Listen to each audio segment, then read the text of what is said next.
I wanted to say what this video was about, but that's okay. Hi, I'm Dr. Mel from justmillet.com, and we are in my actually very dirty, cluttered kitchen. But I gotta start some sourdough bread, and I want to start by dispelling a myth. A myth that I believed, say, 5 years ago, that is not true, and so I apologize if you heard me say this. With fresh milled flour, you need to adjust your expectations because due to the bran and the germ being in there, the bread's going to be more dense. That's a myth. I could put big words up on the screen and say myth, and a bad one at that, because I didn't know back then what I know today, and I think a lot of people who are getting into fresh milled flour and who might be identified as influencers. I know I'm on these channels, but I don't consider myself an influencer. I'm not making a living doing this. Like sometimes people will buy based off of whatever link that I might share, or whatever my favorite product is, but that's not the primary objective of this channel. The objective is to teach people how easy, how practical, and delicious fresh milled flour and whole grains can be, and healthy, right? Because I am a chiropractor, and nutrition has always been one of my passions, not just adjusting people. So what I learned in the last 5 years is that fresh milled flour absorbs a lot more liquid than refined flour does. And so when people try to convert their recipes over from refined flour to whole grain, they usually do it in small amounts. And this is what you'll see happen. Well, I find that it's really good, let's say, at 25% or 50% of the flour, but when I go any more than that, then it gets really dense. And that's true, because you're not introducing enough water to make up for the absorption rate of fresh milled flour. And what does that mean? Let's break it down. So, fresh milled whole grain flour absorbs a lot more water before the water will just stand on top of the flour and not mix in anymore. So that's called the absorption rate. And it's really important in baking because if you put too much water in, your bread won't turn out. Okay? And that's why there's a specific amount of water, like a range of water, that works well for bread making. So I wrongly assumed when I first started doing all this that it was the same. And it's not. And then I thought, oh, it might take just a little bit more water. No. It takes almost 20% more water than refined flour. So we're adding a lot. What might be considered a 60% hydration recipe would actually be considered like the same equivalent with whole grain flour would end up being like 76% hydration. Those would be equal. Refined flour 60%, 100% whole grain 76%. You see, we added like another 16%, 17%, 77% hydration. They would be the same. So if someone's working with like a 65% hydration bread dough, and if you don't know what that means, it means how much water is there compared to how much flour. So 100% hydration means high. It means that your flour and your water are the same amount in a recipe. So what I found is instead of going like in the 60 to 80% range for bread, like refined flour, your bread flour, your all-purpose work, you actually need to be more so in the 80 to 100% range for using hard white or hard red wheat. If you're adding durum or kamut to your breads, they also fall in that range.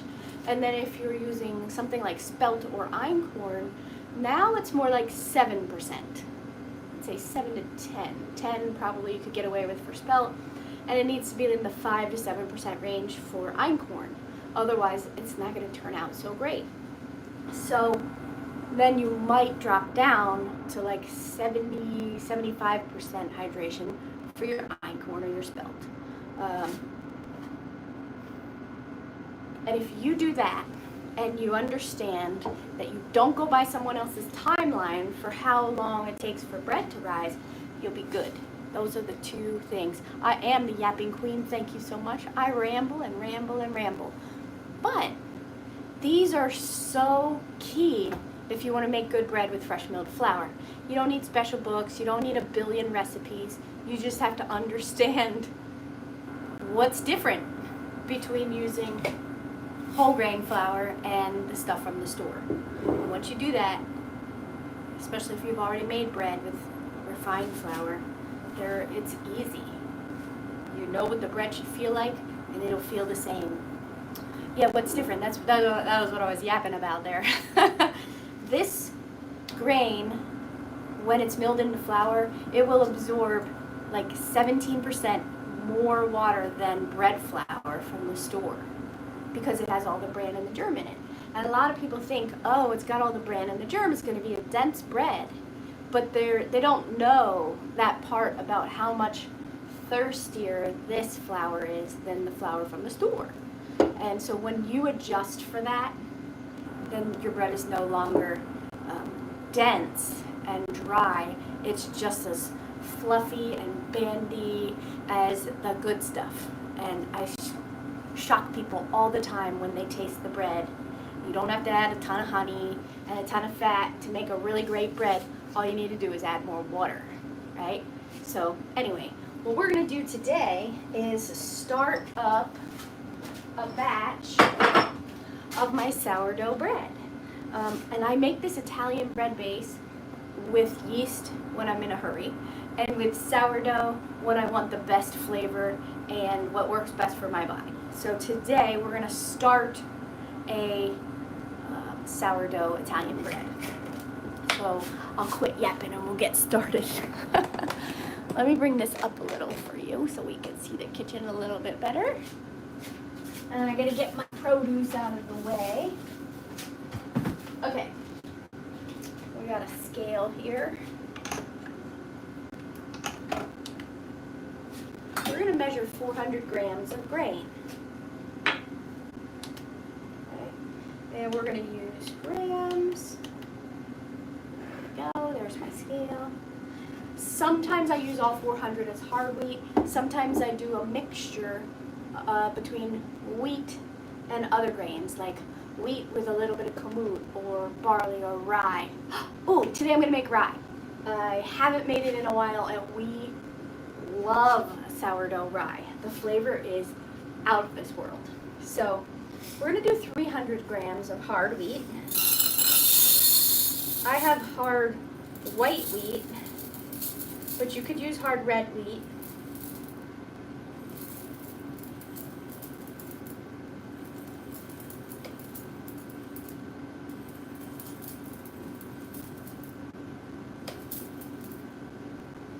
All right, 300 grams of hard wheat. And then we're going to put in 100 grams of rye.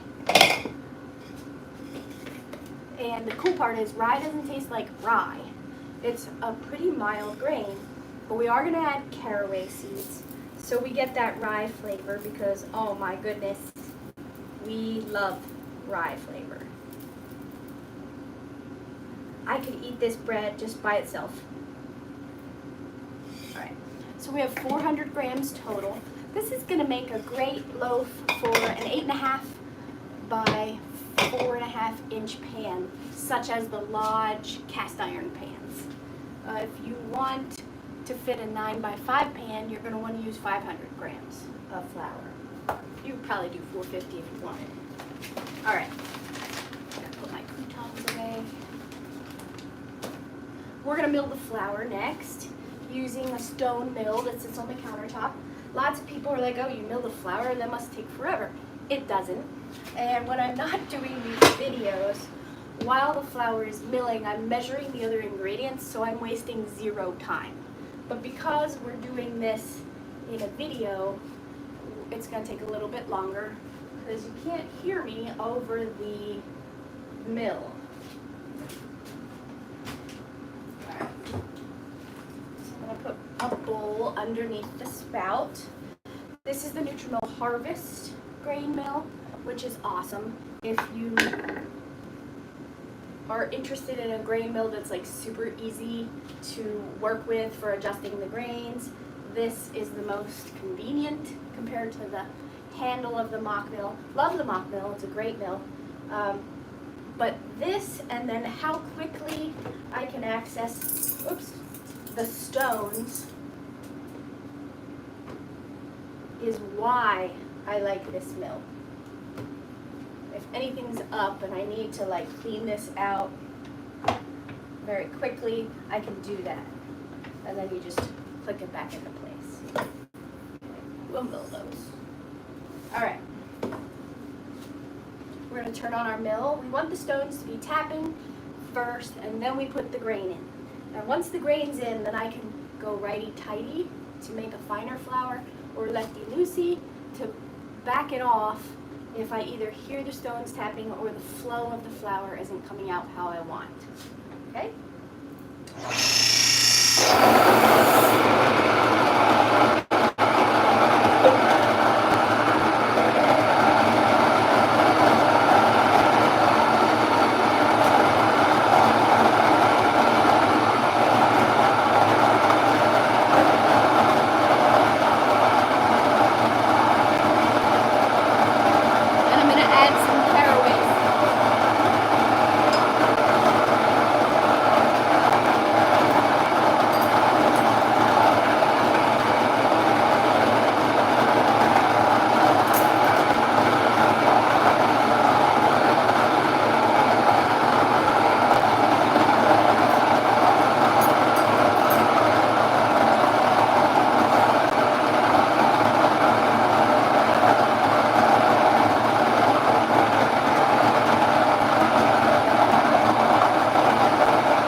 Once the sound goes back up like that, you know that all the grain has been run through and you can turn it off.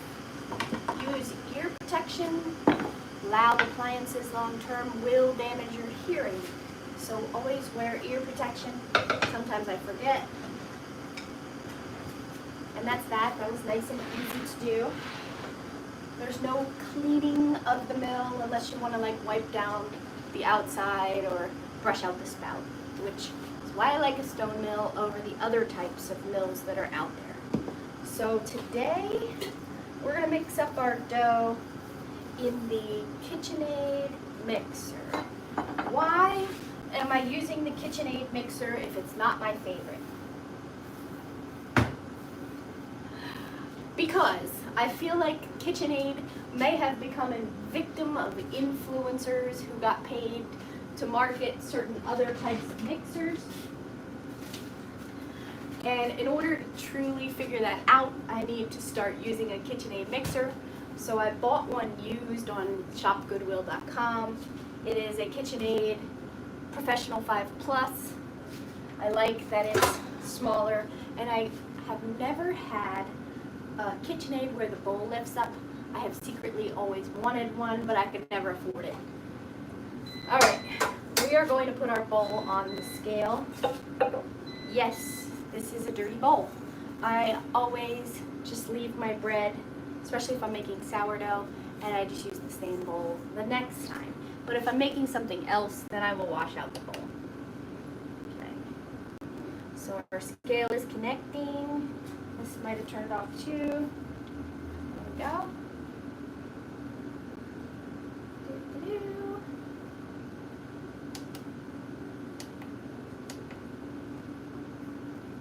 There we go, connected, 0 grams. All right. In order to make a great bread, Italian bread, sourdough, and we're making rye. All right. We're gonna go up to about 100% hydration today because we have rye in there and hard wheat, both of which can absorb a whole lot more water than other things. I just finished boiling some water in my kettle. So we're gonna make what's called a udane, or I call it udane because I'm in America. And so we're gonna put a little bit of flour in our bowl. What do we got there? 17, 26, 36. Oh, okay. The key here is you want to use a small amount, tablespoon or 2. And then you want to use about double that. So I'm going to use 70 grams of boiling water. I can't see that, but I did it this way so you could see.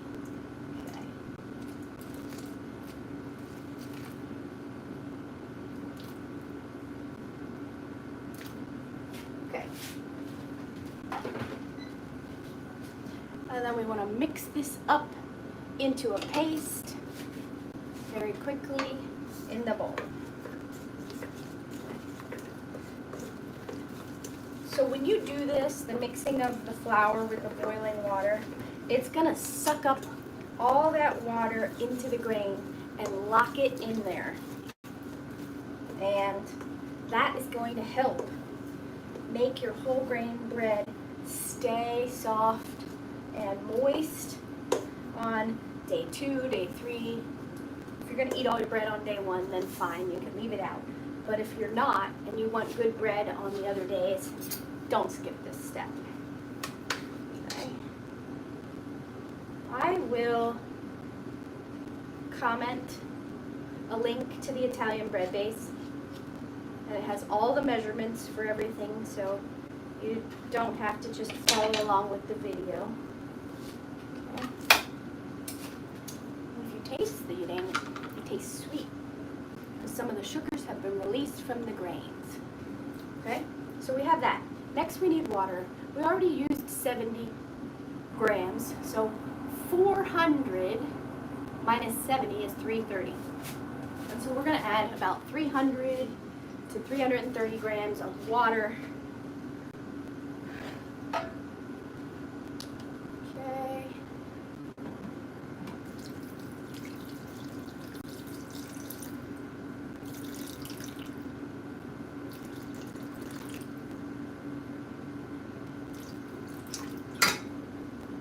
We went a little over, 306.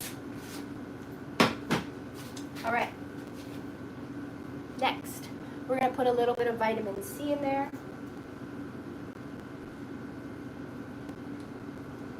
This bread's for us. I don't care. Yeah, there we go. We're going to add about at least 8 grams of vitamin C in the way of lemon juice. Vitamin C is great if you like halvesies for the bread, you know, the sandwiches where you fold the bread in half, like PB&J. If you don't like to fold your bread in half and you don't really care about how flexible your bread is, you don't need to add vitamin C. I'm just going to do this whole piece there. We're at 12 grams right there. 8 to 12, that's fine. 15, whatever. All right, so we have flour, water, salt, 2% is 8 grams.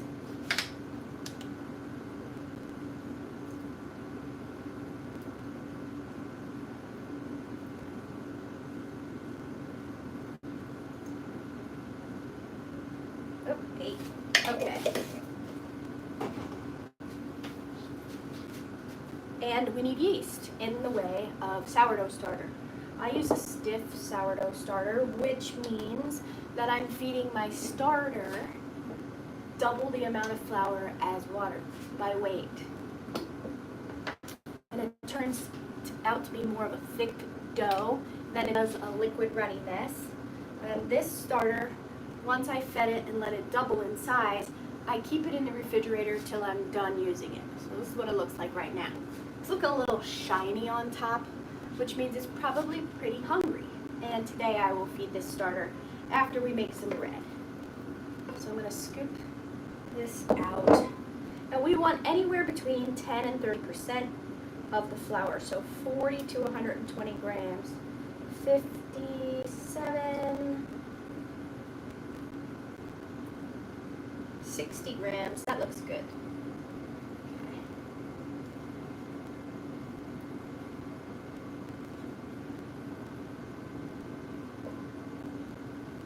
So that's about 15% of the flour.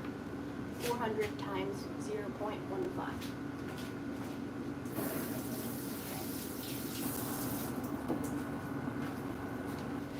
If you want to mix all this together in the bowl, just get it mixed up. You can.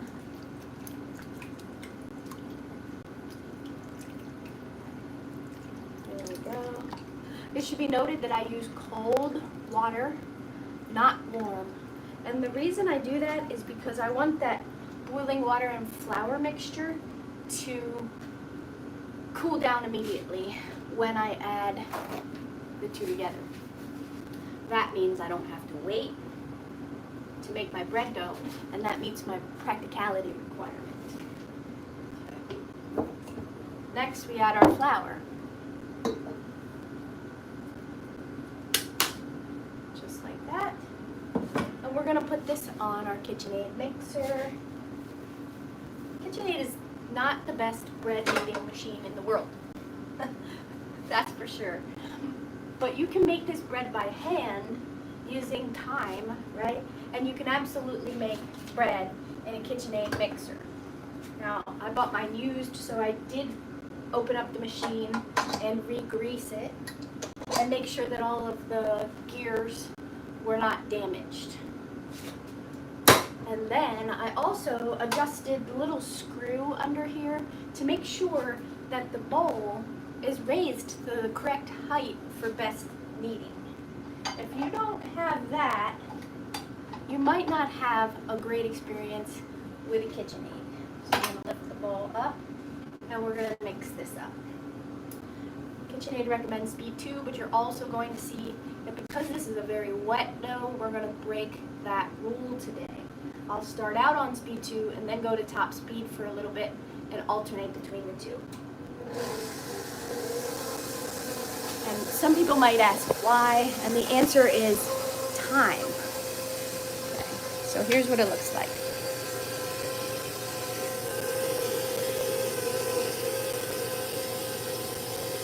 We just want to get the ingredients incorporated.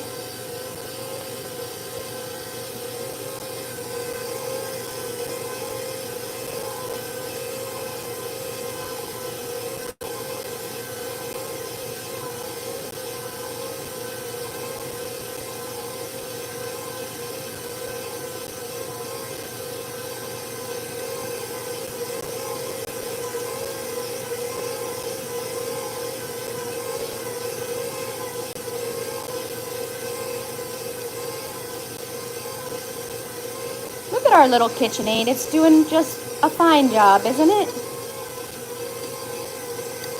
So what I do want to do is get some of this flour down here out off the wall.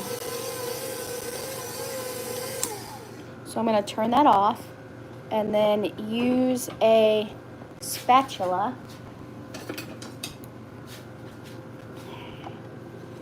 to just grab that flour and push it down into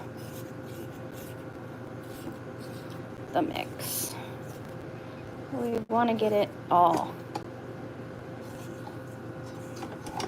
Okay, just like that. All right. Now we can turn it back on. Sorry for the turbulence. Oops. See what I did there? You gotta put the bowl back up. Now do it. All right.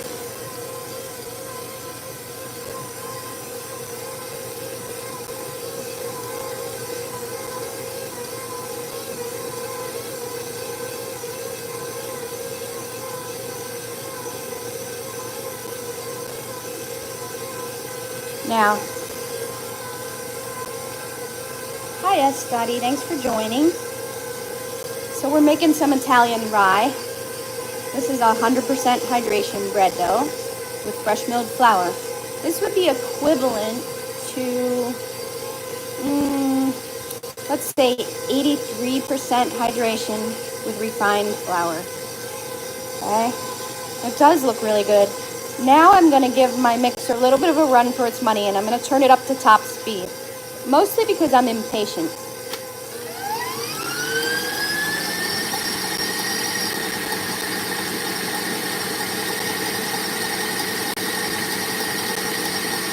It's kneading it, it's just not kneading it as well as, say, the Zacme mixer or a different one. Okay.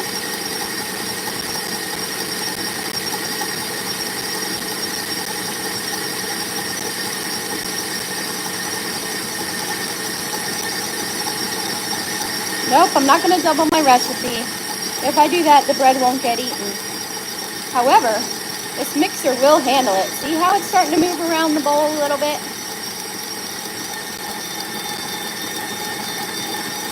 Okay.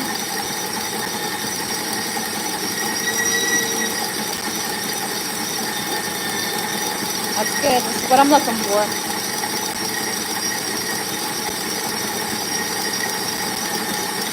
Thank you. Thank you for subscribing. That's so nice.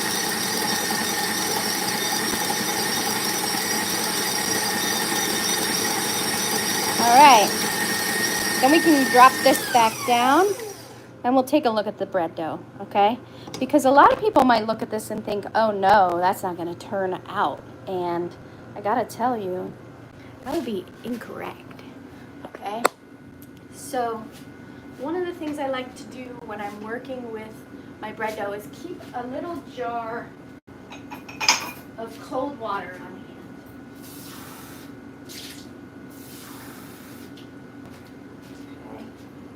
So with my wet hands, I can pick up this dough and see what it looks like. So right now it's looking pretty shaggy. I can stretch it out some. I get a very poor window pane, right? It's not looking like it's perfect. We have two options, however. We could take it out of the bowl and use some stretch and folds and a little bit of time, and it'll develop beautifully. Or we could just push the dough, hi buddy, back into the center of the bowl, okay? Oh yeah, that would be helpful, thank you. It's a little chillier in the kitchen. Would you like a popsicle? Yes, please. Okay. Or something ice cream. Or ice cream? Popsicle. Here you go. Cut it. That's pretty good dough already though. Alright, there you go. Alright, so now we're gonna mix this again. Okay. There we go. Got it on speed 2.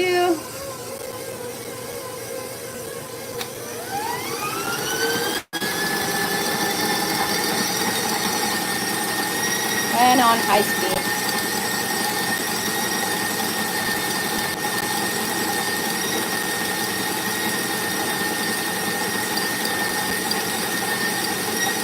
Can you tell how the dough is starting to kind of stretch as it goes around the bowl? It'll leave a little bit of a trail behind it. That's a good sign. That's what we want to see.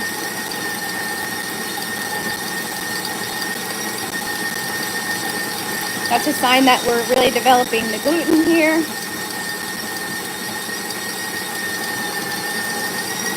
Okay. I know, right? I definitely do not treat my mixers gently, but they have been holding up very well. So that's maybe another 30 seconds to a minute that we've been doing this on high speed, and we can take another look at the dough. Okay. We're also going to, oh, don't mind my tea and my olive oil there. All right, we're also going to take this out of the bowl and then play with our dough by hand because that's fun. Why would you not? Right? Bro. You should know this is a clean channel. So if you can't say things that are G-rated, then this isn't the channel for you. Okay?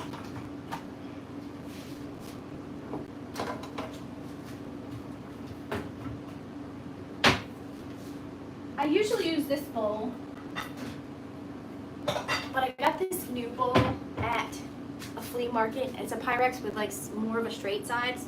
I think I'll probably use this as a microwave veggie steamer because I can pop the top off of it. But I also thought that with it closed, it would be kind of fun to do some sourdough in it. You know what? I'll save this for a bigger batch. I want to make pizza dough too. So I'll use this bowl, my favorite, the 2.5 quart Pyrex. Let's clean off the dough hook. You're gonna wet your hand so less dough sticks. Okay. Take the dough hook out. Pop the bowl off there. Here is our dough. And let's see what it looks like. Oh yeah, it's looking better. Better already. So we've been milling the flour for like 4 or 5 years. You lose track after a while. And it's been such a life-changing experience. Because about 20 years ago, we did gluten-free and all that stuff, to anything to make, you know, your health problems go away. And gluten-free was good till it wasn't.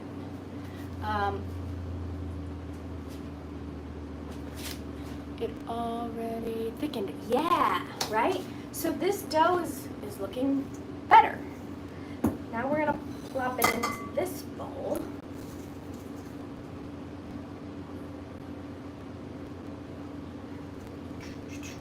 Once it comes out, it's stretching right now.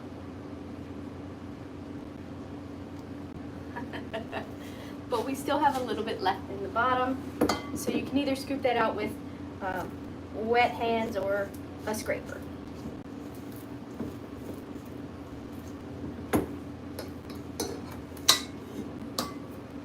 There we go.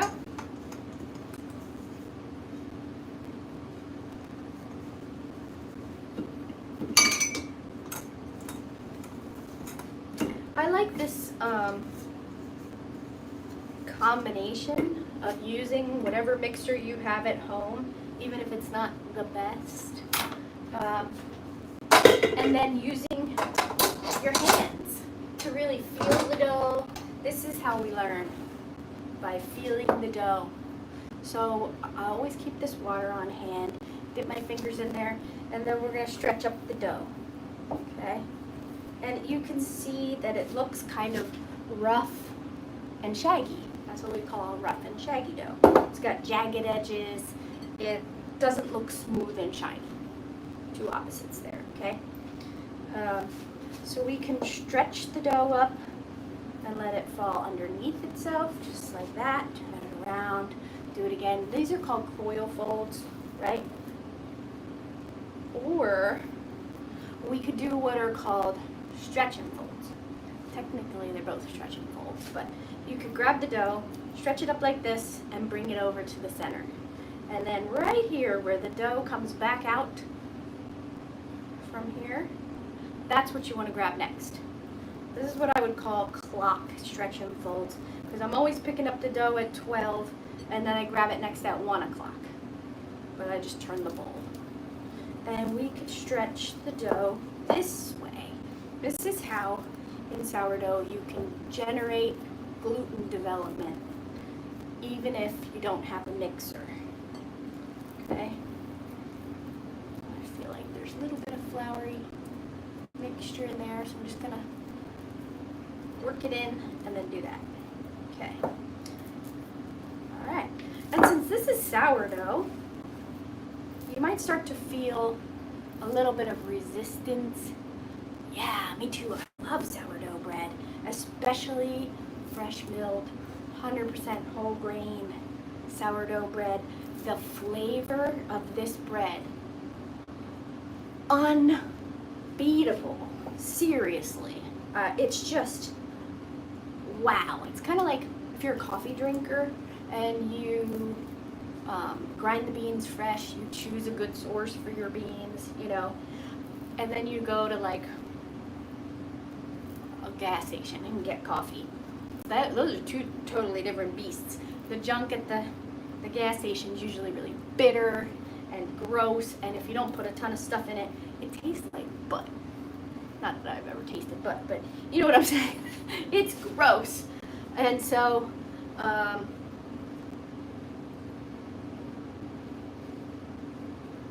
this is like grinding your own coffee. We're grinding the berries fresh.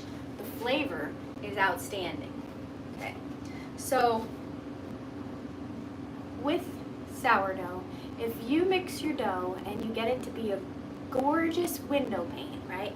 So window panes where you take your dough and you, let's flip this over, okay? Take your dough and you stretch it up and you try to get a window pane without the breaking. See how mine broke? It's not ready yet. If you mix it in your mixer and you get a gorgeous window pane, you don't have to do all this stuff. You could literally just shape your dough, put it in a prepared, greased or lined bread pan, and wait till it rises and then bake it, and it'll turn out, right?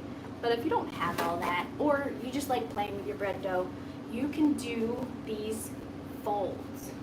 And what's gonna happen is, after, say, 15, 30 minutes, this dough is gonna change in a dramatic way to where it starts to stretch much further. It starts to look smoother. It's already starting to look smoother.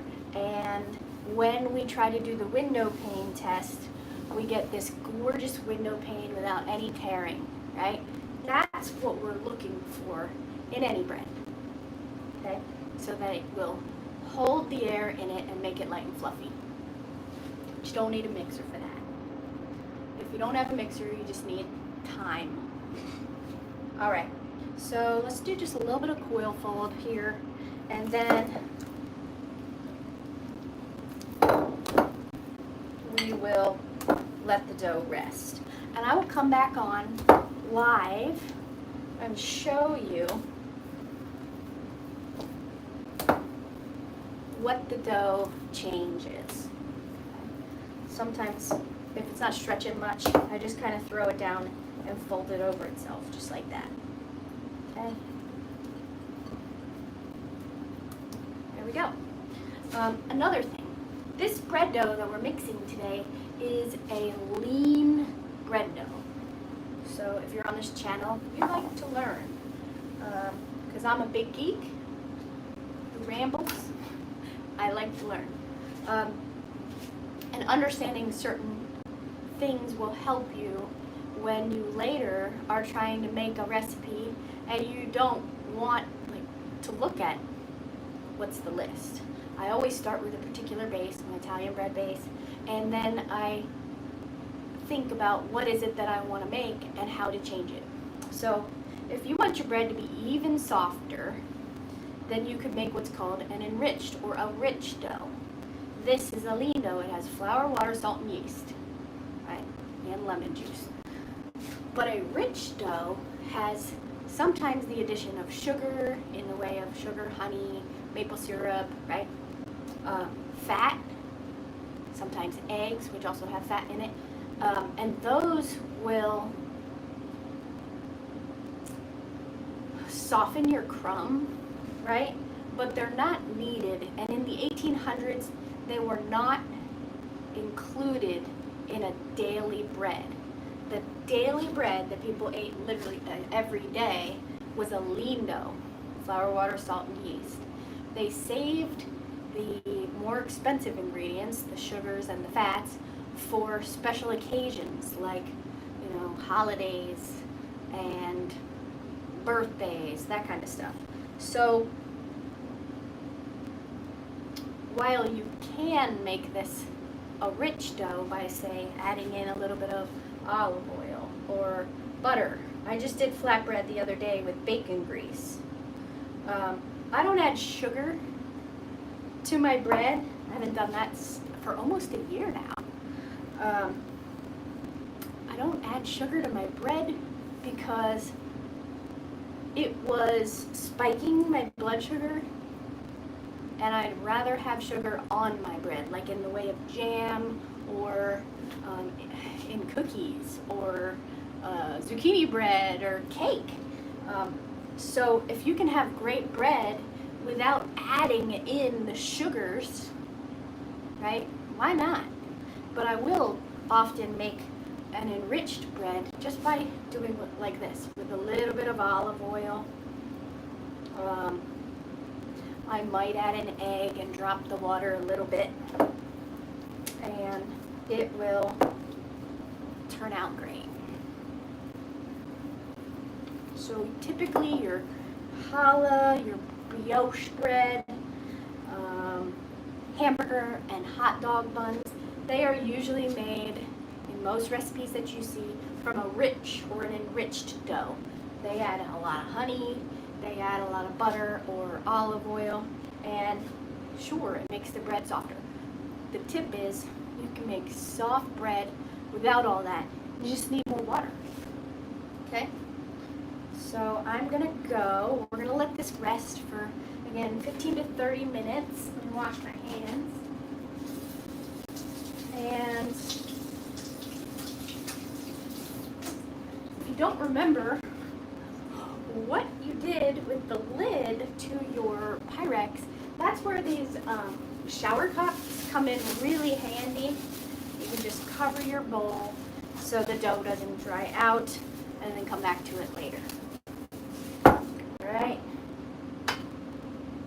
And that's that. Just so you know, if you don't see me live on here often, I'm also live on Facebook on my page, Just Millet.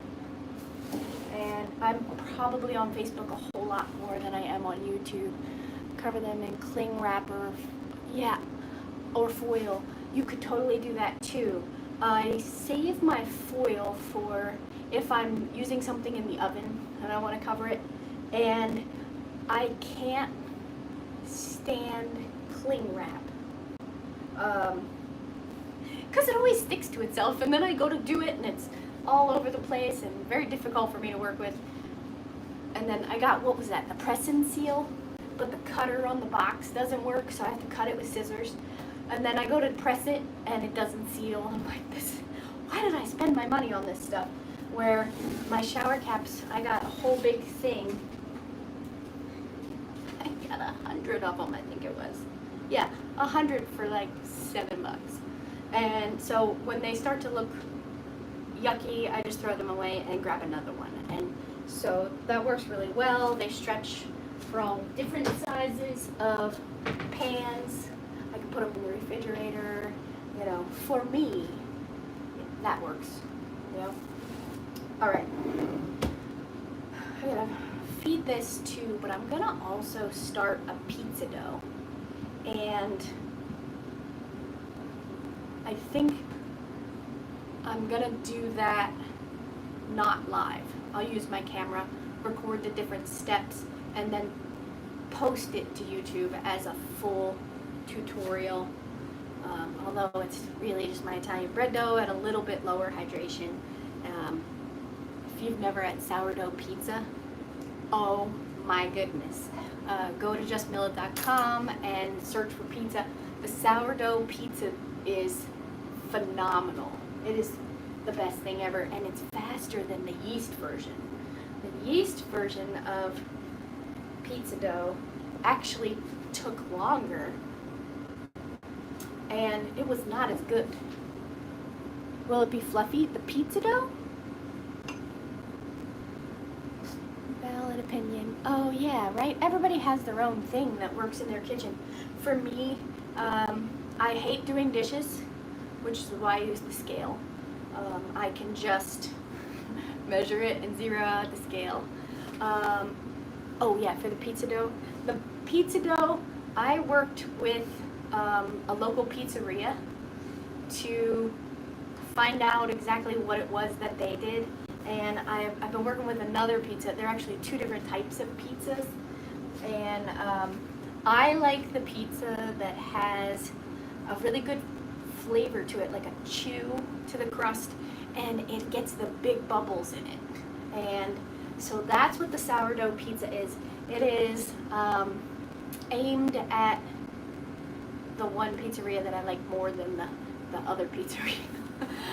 So we have one around here that mills the fresh milled flour, and they do like a sweet sauce for their pizza, and their customers don't like the bubbles in the pizza dough. I prefer the bubbles in the pizza dough, a less sweet sauce, but if I don't have to make it and it's fresh milled with organic flour, I'm in. But yeah, it does. And the secret of the dough is that the pizza dough compared to bread dough, because they're pretty much the same recipe, the pizza dough needs a much longer rise. So if you're making it with yeast, you gotta cut the amount of yeast that you use from like 8 grams of yeast to maybe 1 or 2. Yeah, you love the bubbles, right? That's what makes pizza pizza.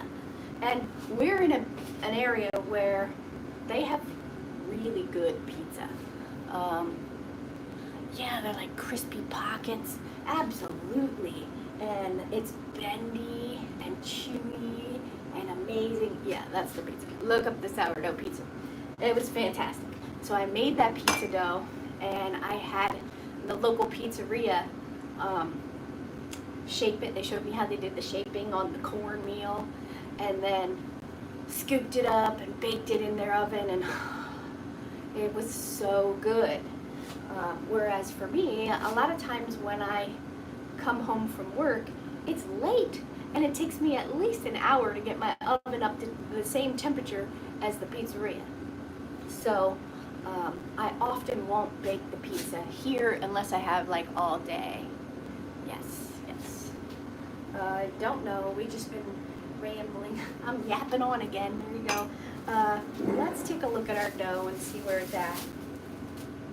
Okay. We can see it's spread out a little bit. Let's play with our dough, shall we? Wet our hands.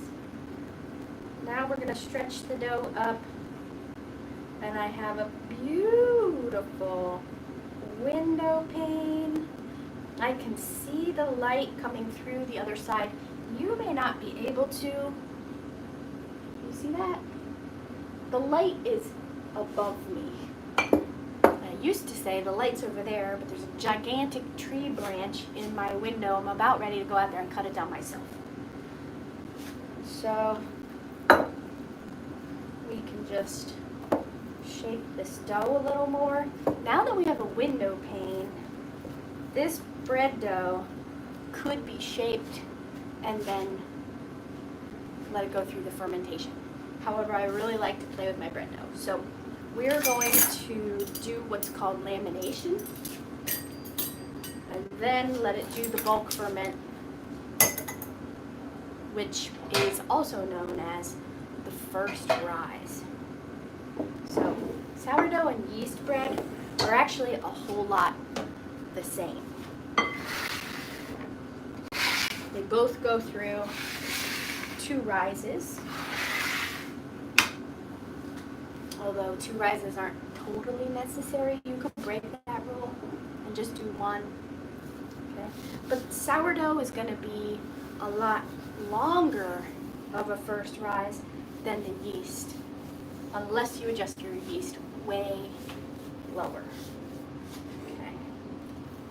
So we're going to take our dough out onto the counter and we're going to start to stretch it out. You're going to want to use wet hands.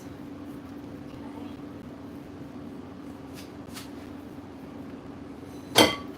Lamination is a technique that is used to strengthen your bread dough. And I love this method. Okay.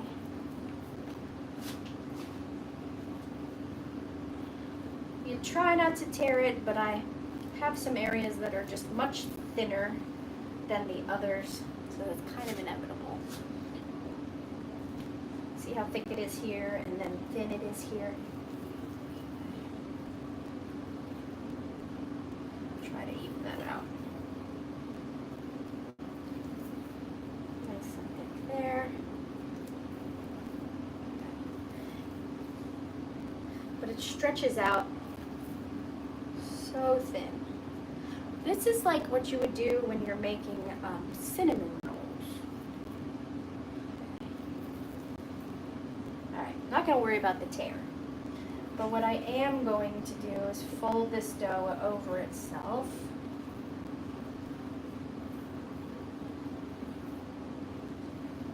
Okay. And then I'm going to pick up this side and fold it over itself. Okay. And then we can do this. I'm going to put the tear on the bottom. And we'll go this way. And stretch this way.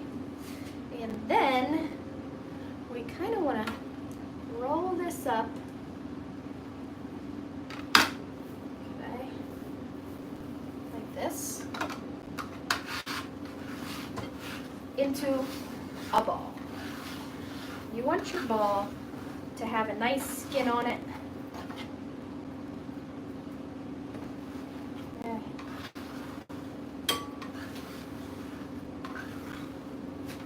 And I'm trying to pick up all the dough along the way. And then we'll put it back in our bowl. Yeah, you kind of see it. Yeah, it's hard to see. I guess a lot of people who do like professional videos and stuff, you know, the influencers, they are probably having all kinds of crazy setups. I just have a little like mount up in the corner and it's broken. Sometimes it works, sometimes it doesn't. I got a light there and it's part of my kitchen and I have a window and that's it. We don't do special things here, okay? We're just normal people. Alright. So that is that. So much for a second video. We're just gonna let this sit until it starts to rise, maybe by 25 to 50%. Then we'll shape it and let it rise while my oven preheats and then bake it. Simple as that. So it's 2 o'clock now. I've been on here for about almost an hour, so let's say 1 o'clock. Now I know that my dough usually in the summertime is looking pretty good around like 6 hours, maybe 4 to 6 hours. So 5 to 7 p.m. I will probably be ready to shape this dough and go on to the next step, which is great because it gives me a long period of time to go outside and go on walks and clean something up around here, right? Play with my kid, do some school. So that's that. And then the other thing I need to mix up today is some pizza dough. And that's a lower hydration. I'm not going to do that on here right now. I said that I would do that as a separate video, but you can stay tuned for that.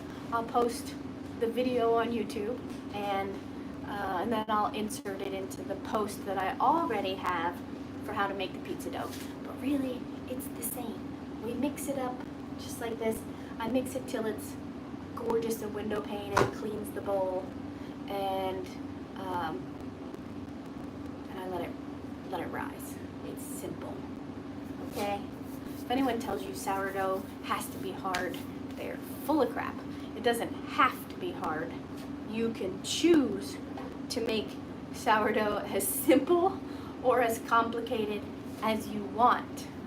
But I do simple, right? Practical, easy, and delicious. If it doesn't fit all those things, you're not going to see it here. And so it works for me. It could work for you. Take care.